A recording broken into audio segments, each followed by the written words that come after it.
El jardín secreto por Frances Hodgson Burnett. Capítulo 1. No ha quedado nadie. Cuando Mary Lennox se fue a vivir con su tío a Misselthwaite Manor, todos decían que era una niña de aspecto muy desagradable, y era cierto. En su cara delgada se reflejaba una expresión amarga. Su cuerpo era flaco y pequeño, su pelo, de color amarillo, era fino y escaso.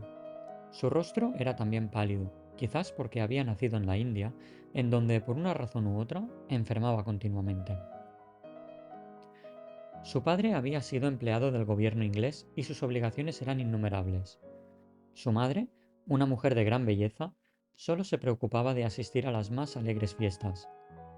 Ella no quería tener una niña, por eso, cuando Mary nació, la entregó al cuidado de una aya a quien dio a entender que, para servir bien a la Mem Sahib, debía mantenerla alejada de su presencia. Así, esta niña irritable, débil y feucha, estuvo siempre lejos de su madre. Ella solo recordaba haber visto a su alrededor las caras morenas de su aya y de los demás sirvientes hindúes. Estos, para que no llorara o molestara a la Mem Sahib, la obedecían y le daban gusto en todo.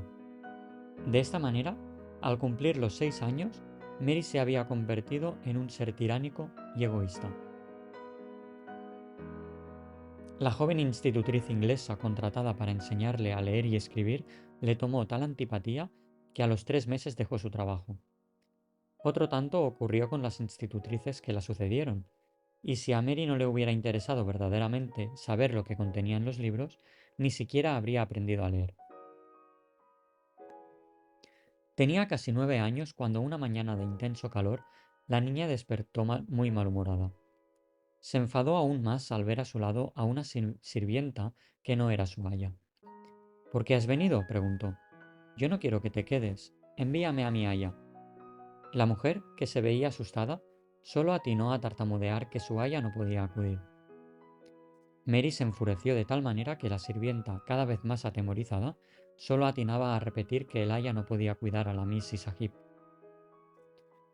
Esa mañana parecía haber algo misterioso en el aire, y nada era como de costumbre. Varios empleados habían desaparecido y aquellos a quienes Mary divisó se escabullían o corrían con caras cenicientas y asustadas. Pero nadie dijo nada a la niña acerca de lo que sucedía y tampoco su aya fue a verla. A medida que avanzaba la mañana, Mary se sentía cada vez más sola. Se dirigió al jardín y comenzó a jugar bajo un árbol cerca de la casa. Mientras fingía hacer pequeños ramos de hibiscos rojos, su enojo se fue intensificando al mismo tiempo que murmuraba por lo bajo todas aquellas palabras y nombres desagradables que diría a su aya en cuanto volviera. De pronto, escuchó a su madre. Ella había salido al corredor y hablaba con voz extraña a un joven que más parecía un muchacho. Mary sabía que era un oficial recién llegado de Inglaterra. La niña los observó fijamente, en particular a su madre, a quien siempre admiraba cuando tenía la oportunidad, puesto que la Mem Sahib, Mary a menudo la llamaba así, era una mujer alta, delgada y muy hermosa, de grandes y sonrientes ojos. Sus finas ropas parecían flotar y a Mary le hacía el efecto que siempre estaban cubiertas de encajes. Pero esa mañana sus ojos no sonreían, al contrario, se veían grandes y asustados, mientras, con expresión implorante, se alzaban hacia el joven oficial a quien habló con voz trémula. ¿De verdad es tan seria la situación?, la oyó decir Mary. Muy grave, contestó el joven. Terrible, señora Lennox. Hace 2 semanas que usted debería haberse dirigido a las montañas. La Mem Sahib se retorció las manos. Ya sé que lo debería haber hecho, exclamó. Solo me quedé para asistir a esa estúpida fiesta. Qué tonta fui. En ese momento se escuchó un fuerte y prolongado lamento que provenía de las habitaciones de los sirvientes. Mary empezó a temblar de la cabeza a los pies. ¿Qué pasa? ¿Qué sucede?, preguntó la señora Lennox. Alguien ha muerto, respondió el joven. Usted no me dijo que había estallado entre sus sirvientes. No lo sabía, gritó la Mem Sahib. Venga conmigo, venga, dijo, y corrió hacia el interior de la casa. A partir de ese momento, los hechos se sucedieron en forma terrible, y por fin, Mary comprendió el misterio de la mañana. Se había declarado una violenta epidemia de cólera y las personas morían por cientos. El aya se había indispuesto durante la noche y su muerte fue la causa del lamento de los sirvientes. Antes de finalizar el día, fallecieron otros empleados, y los que aún quedaban vivos huyeron presas del terror. El pánico se extendió por la ciudad porque casi todos los hogares había víctimas de la enfermedad. En medio de la confusión y el desconcierto del día siguiente, Mary se escondió en su habitación. Como nadie se acordó de ella, quedó en la más completa ignorancia de los graves sucesos que ocurrían en la casa. Durante muchas horas estuvo sola y a intervalos durmió y lloró. Únicamente sabía que había muchos enfermos y hasta ella llegaban misteriosos y extraños sonidos. En un momento se deslizó hasta el desierto comedor, en donde quedaban restos de comida. El desorden de las sillas y platos indicaba que por alguna razón alguien los había empujado al levantarse de improviso. La niña comió algunas frutas y galletas, y como tenía sed, bebió un vaso de vino dulce que estaba allí, a medio consumir. Luego, sintiéndose adormecida, volvió a encerrarse en su dormitorio. Los gritos que oía a lo lejos y el ruido de pasos precipitados la asustaban, pero el vino le provocó tanto sueño que pronto ya no pudo mantener los ojos abiertos. Se recostó y por largas horas durmió profundamente sin saber lo que pasaba a su alrededor. Cuando despertó, se quedó tendida mirando hacia la pared. El silencio era absoluto. No se escuchaban voces ni pasos. Mary pensó que quizás los enfermos se habrían mejorado y todos los problemas estaban ya solucionados. Se preguntó entonces quién cuidaría de ella ahora que su aya había muerto. Probablemente le buscarían otra. No lloró, pues no era una niña afectiva y jamás se preocupaba de los demás. Pero estaba asustada y también resentida porque nadie se acordaba de su existencia. Sin embargo, pensaba, si habían mejorado seguramente alguien la recordaría y volvería a buscarla. Pero no llegó nadie, y mientras seguía tendida en su cama, la casa parecía cada vez más silenciosa. Repentinamente escuchó algo que se arrastraba bajo la estera. Se dio vuelta y vio deslizarse una pequeña serpiente que la observaba con ojos que parecían joyas. Mary no se asustó, pues sabía que ese pequeño animal no le haría daño. Al contrario, más bien parecía querer salir cuanto antes de la habitación, y en efecto, poco después se deslizó bajo la puerta y desapareció de su vista. Qué extraño y silencioso está todo, se dijo. Es como si en la casa no hubiera nadie más que la serpiente y yo. Casi al mismo tiempo escuchó unos pasos que se acercaban. Eran pasos de hombres que entraban en la casa hablando en voz baja. Nadie salió a recibirlos y parecía que ellos mismos abrían puertas y las volvían a cerrar. ¡Qué desolación! Oyó decir Mary. ¿Y esa preciosa mujer? Supongo que la niña también, pues oí decir que había una niña a pesar de que nadie la conoce. Cuando unos minutos más tarde abrieron la puerta de la habitación de Mary, ella se encontraba de pie. Los dos hombres vieron a una pequeña y fea niña con el entrecejo fruncido, porque estaba empezando a tener hambre y a sentirse abandonada. Uno de los primeros en descubrirla fue un oficial a quien Mary había visto en compañía de su padre. Parecía cansado y preocupado, pero al verla se sorprendió de tal manera que dio un salto hacia atrás. ¡Barney! Gritó. ¡Que Dios nos ampare! En un lugar como este hay una niña. ¿Quién eres? Soy Mary Lennox, dijo la niña, enderezándose. Ella pensó que el hombre era muy mal educado al llamar la casa de su padre un lugar como este. Me quedé dormida cuando se enfermaron de cólera y recién he despertado. ¿Por qué no vinieron a buscarme? Es la niña que nadie conocía, exclamó el hombre volviéndose a sus compañeros. Se olvidaron de ella. ¿Por qué se olvidaron de mí? Preguntó Mary golpeando el suelo con el pie. ¿Por qué no viene alguien? El joven llamado Barney la miró con pena, y Mary pensó que había parpadeado como para librarse de una lágrima.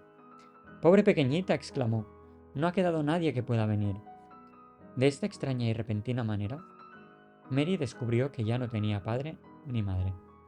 Habían muerto durante la noche y los habían sacado rápidamente de la casa. Los sirvientes que sobrevivieron abandonaron el lugar sin acordarse para nada de la existencia de la Mrs. Sahib. Esta era la razón por la cual la casa parecía tan inquieta. Era verdad que allí no se encontraban más que Mary y la serpiente.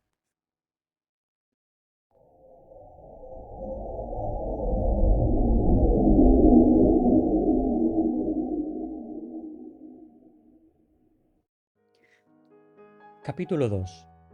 Mary parte a Inglaterra. Como Mary apenas conocía a su madre, era difícil que le tuviera mucho cariño. Y ahora que ella no existía, no le hacía falta. Seguramente una niña mayor se habría inquietado al quedar sola, pero Mary era muy pequeña. Además, estaba acostumbrada a tener a su alrededor personas que cuidaban de ella y dio por descontado que continuarían haciéndolo. Como era una niña ensimismada, al encontrarse sin familia, centró más que nunca su interés en su propia persona. Su mayor preocupación era saber si en la casa en la que iría a vivir encontraría gente amable que le diera todo lo que ella pidiera, como sucedía en tiempos de su aya y de los sirvientes hindúes. Desde un comienzo, ella supo que su estancia en casa del pastor inglés, a donde la habían conducido, sería corta. No le gustó el lugar. El pastor era pobre y tenía 5 hijos más o menos de la misma edad que peleaban continuamente entre sí. Además, Mary odiaba el desorden que había en la casa. Se comportó en forma tan desagradable que a los 2 días los niños ya no querían jugar con ella. Al finalizar la semana, uno de los niños le dijo que había escuchado a sus padres decir que la llevarían a Inglaterra a casa de su tío Archibald Craven. La noticia la alegró, a pesar de que no sabía nada acerca de él. Mis padres dicen que vive en una enorme y desolada casa de campo, dijo el niño. No recibe visitas y tampoco quiere ver a nadie. Es un jorobado horrible. No lo creo, respondió Mary. Le volvió la espalda y se tapó los oídos para no escuchar nada más sobre el asunto. En los días que siguieron, ella pensó mucho en su futuro en casa de su tío. Sin embargo, el día en que le anunciaron que navegaría a Inglaterra, fingió no interesarse por lo que decían. Su actitud desconcertó a la familia del pastor. La señora procuró mostrarse cariñosa con la niña e incluso quiso darle un beso de despedida, pero Mary le quitó la cara. Es probable que si sus padres se hubieran interesado en ella, Mary habría aprendido a comportarse con quienes la rodean.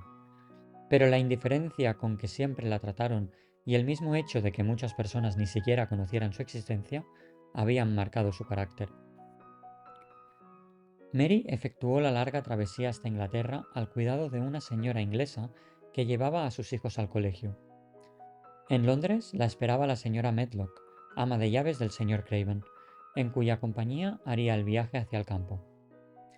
La señora Medlock era una mujer corpulenta, de mejillas rojas y vivos ojos negros.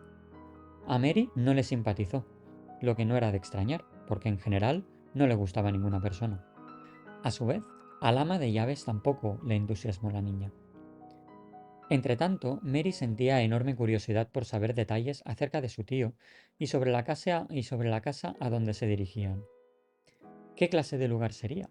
¿Le gustaría? ¿Qué era ser jorobado? Ella no conocía a ninguno o quizás no existían en la India. Desde que Mary vivía en casas ajenas y no contaba con su aya, se sentía muy sola. A menudo le venían a la mente preguntas que antes nunca se le habían ocurrido. Se preguntaba por qué, a diferencia de otros niños, sus padres jamás le habían demostrado cariño. Solo contaba con los sirvientes, comida y vestidos, pero a nadie le importaba a ella. Al subir al tren que las llevaría al campo, Mary se sentó en una esquina del compartimento con expresión aburrida y preocupada. No tenía nada para leer, por lo que juntó sus pequeñas y enguantadas manos sobre la falda. Su vestido negro la hacía verse aún más amarilla que de costumbre, y su pelo claro sobresalía flácido bajo su negro sombrero. Pocas veces he visto a una niña de aspecto tan malhumorado, pensó la señora Medlock.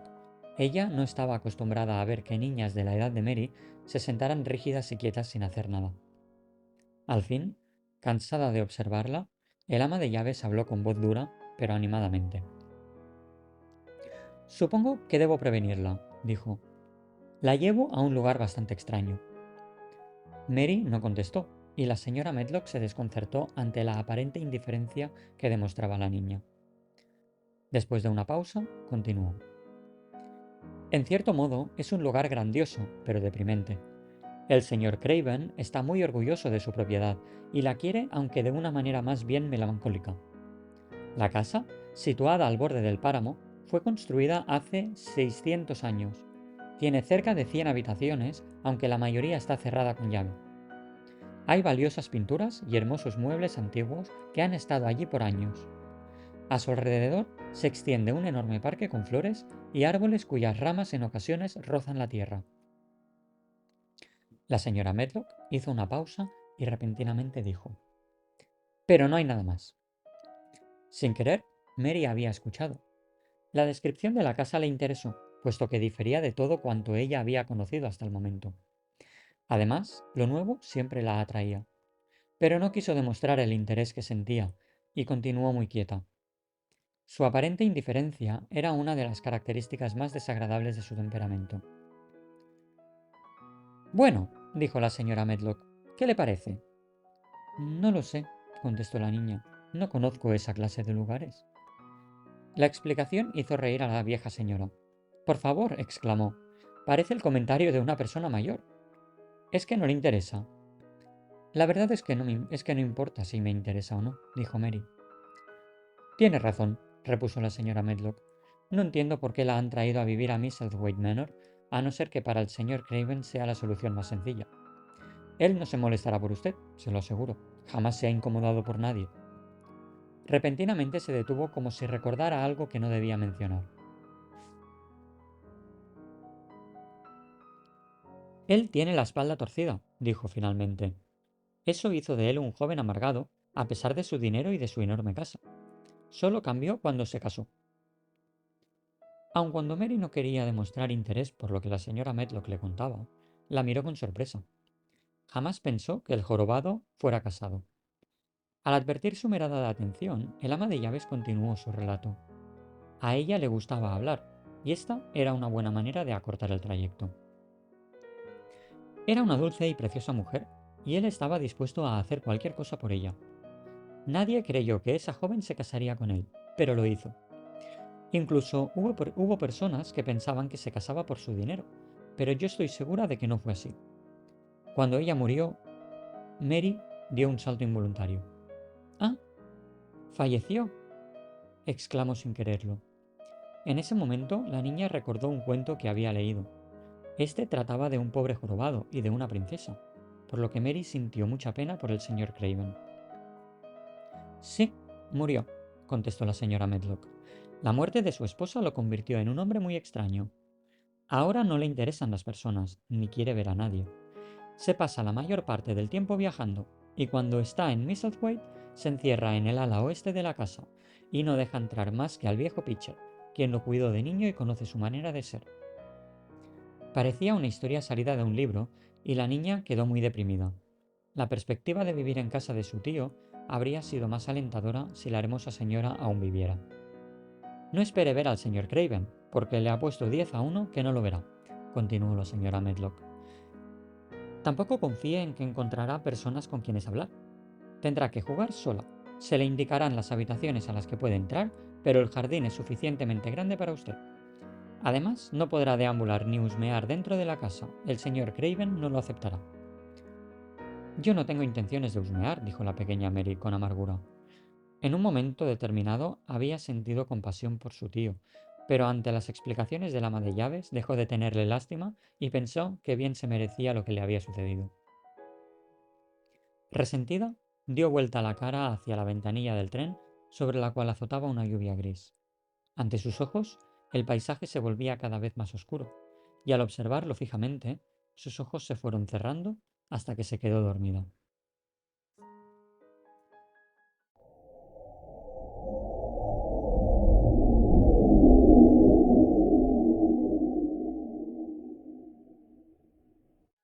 Capítulo 3. A través del páramo. Mary durmió largamente y solo despertó en el momento en que la señora Medlock le ofrecía pollo, carne fría, pan y mantequilla que había comprado en una de las estaciones. Poco después, la niña volvió a dormirse en su rincón, arrullada por el monótono caer de la lluvia que golpeaba contra el vidrio. Ya empezaba a oscurecer y el tren se había detenido cuando sintió que el ama de llaves la remecía. Despierte, dijo. Ya es hora de que abra los ojos. Estamos en la estación de Thwaite y debemos bajar del tren, aunque todavía tenemos un largo trayecto por recorrer. La estación era pequeña y al parecer ellas fueron las únicas pasajeras que descendieron. El jefe de la estación se acercó amablemente a saludarlas y les dijo: El carruaje las está esperando. Frente a la plataforma las aguardaba una berlina. A Mary le gustó mucho el carruaje, lo mismo que el elegante criado que la ayudó a subir y que después de cerrar la puerta se situó junto al cochero. A la niña también le agradó el confortable y acolchado asiento, pero como no quería volver a dormir, prefirió mirar por la ventana, ansiosa de observar el camino que la llevaría hasta ese extraño lugar al cual se dirigían. El ama de llaves se había quedado silenciosa. Aun cuando no era tímida y no estaba asustada, Mary sentía cierta aprensión ante lo que podía sucederle en una casa situada al borde del páramo y con 100 habitaciones, la mayoría bajo llave. Repentinamente le preguntó a su acompañante: ¿Qué es un páramo? Si en 10 minutos más mira por la ventana, lo verá, contestó la mujer. Antes de llegar a la casa tenemos que recorrer unas 5 millas a través del páramo de Misel. Sin embargo, para ese entonces estará oscuro y no podrá apreciarlo con claridad, pero algo logrará ver. La niña no hizo más preguntas. En la oscuridad de su rincón esperó ansiosamente sin despegar los ojos de la ventana. A través de ella solo podía vislumbrar ciertos detalles del camino con los rayos de luz que proyectaban los faroles colocados a ambos lados del carruaje. Después de abandonar la estación, habían cruzado un pequeño pueblo de casas blanqueadas en el que se distinguían las luces de la taberna. Pronto pasaron frente a la iglesia y la casa parroquial y cruzaron una o dos tiendas cuyos escaparates exhibían juguetes, dulces y una gran variedad de artículos. Al dejar el pueblo, se encontraron en la carretera a cuyos lados solo se veían setos y árboles. Nada más despertó el interés de Mary durante el trayecto que le pareció muy largo. Súbitamente los caballos cambiaron de paso. Ahora marchaban con lentitud, como si fueran subiendo un cerro. Poco después, incluso los setos y los árboles desaparecieron de la vista.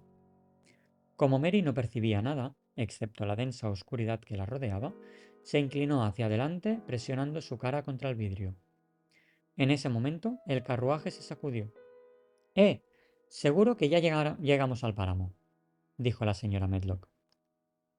Los faroles del carruaje alumbraban con una luz amarillenta el áspero camino que parecía haber sido abierto entre matorrales y pequeños arbustos, y que su superficie se extendiera hacia el infinito. Mientras tanto, el viento soplaba produciendo un sonido salvaje e impetuoso. Esto no es el mar, ¿verdad? Dijo Mary, volviéndose hacia su compañera. No, no lo es, contestó el ama de llaves. Ni es campo ni montañas. Solo millas y millas de tierra yerma en la cual nada crece, excepto el brezo, el tojo y la retama. Aquí viven solo algunos mampatos y ovejas. Siento una sensación como si estuviera en medio del mar. Al menos suena como si lo fuera, dijo Mary. Es el viento que sopla a través de los matorrales, dijo la señora Medlock. A mí me parece salvaje y monótono, pero para muchas personas este lugar es muy hermoso, especialmente cuando florece el brezo. Por largo tiempo siguieron su camino en medio de la oscuridad, y aunque la lluvia se detuvo, alrededor del carruaje silbaban ráfagas de viento que producían extraños sonidos. El camino subía y bajaba, y en varias ocasiones el coche cruzó pequeños puentes bajo los cuales corría el agua vertiginosamente. Mary tenía la impresión de que el camino no terminaría nunca, y que el ancho y desolado páramo era un extenso océano que cruzaban a través de una seca franja de tierra. No me gusta, de verdad no me gusta, se dijo, apretando firmemente sus delgados labios. Al fin, después de subir una pequeña loma, atisbaron una luz. El ama de llaves suspiró profundamente con alivio. Poco más tarde, el carruaje traspasaba las rejas del parque, pero aún quedaban 2 millas por recorrer antes de llegar a la casa. El camino de entrada estaba bordeado de altos árboles, cuyas ramas se entrecruzaban en la cima y daban la impresión de una larga bóveda. Al salir de esa oscura avenida, se encontraron en un gran espacio abierto. El coche se detuvo frente a una inmensa casa no muy alta, que parecía extenderse alrededor de un patio de piedra. En un comienzo, Mary pensó que la casa estaba a oscuras, pero al bajar del carruaje divisó una pequeña luz en una ventana del segundo piso. La gran puerta de entrada estaba formada por curiosos y macizos paneles de roble adornados con enormes clavos y rematados de barras de fierro. Penetraron al vestíbulo. Una débil luz daba una sensación irreal a los rostros de los retratos que colgaban de la pared y a las armaduras que lo adornaban. Mary prefirió no mirarlos. De pie sobre el suelo de piedra, la niña se veía más pequeña y exigua que nunca, y ella, por su parte, se sentía perdida e insignificante. Un hombre pulcro y delgado esperaba cerca del empleado que les abrió la puerta. «Deberá llevarla a su habitación», dijo con voz ronca a la señora Medlock. «Él no quiere verla, porque parte mañana a Londres». «Muy bien, señor Pitcher», contestó el ama de llaves. «Siempre puedo actuar bien cuando sé lo que se espera de mí». «Lo que se espera de usted, señora Medlock», dijo el señor Pitcher, «es que trate de no molestar al señor y que él no tenga que mirar lo que no quiere ver». Después de estas palabras, Mary Lennox fue llevada al segundo piso a través de una ancha escala. Después de recorrer un largo pasadizo, subir unos peldaños y atravesar varios corredores, llegó ante una puerta abierta. Adentro la esperaban el fuego encendido y la cena servida sobre la mesa. El ama de llaves le dijo sin ningún miramento: «Bien, aquí la dejo. Esta habitación y la que sigue son el lugar donde usted vivirá. Y no olvide, no debe moverse de ellas». Así fue como Mary Lennox llegó a Misselthwaite Manor. Nunca en su vida se había sentido más contrariada.